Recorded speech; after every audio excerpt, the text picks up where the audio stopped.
अस्सलामुअलैकुम। Asia 41 news के साथ मैं हूं आपकी मेजबान अमना अब्बास। खबर शामिल करते हैं शोरकोट से। हमारे ब्यूरो चीफ राना मोहम्मद शब्बीर के मुताबिक Shorkot cantt cantonment board election का सिक्योरिटी प्लान तश्कील दे दिया गया। शोरकोट कैंट में कंटोनमेंट बोर्ड का इलेक्शन 12 सितंबर को होगा। इलेक्शन के लिए 12 पोलिंग स्टेशन बनाए जाएंगे।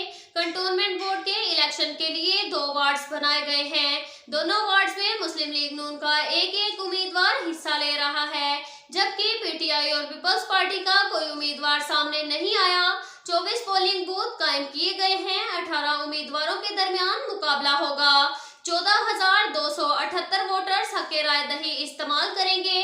वोटर सुबह 8 बजे से शाम 5 बजे तक अपना वोट कास्ट कर सकेंगे। इलेक्शन वाले दिन सिक्योरिटी के सख्त इंतजामात होंगे। एसपी इन्वेस्टिगेशन सिक्योरिटी के अमूर के इंचार्ज होंगे। 400 से ज्यादा पुलिस एहलकार ड्यूटी सर अंजाम देंगे। अब तक के लिए इतना ही काफी है। मिलते हैं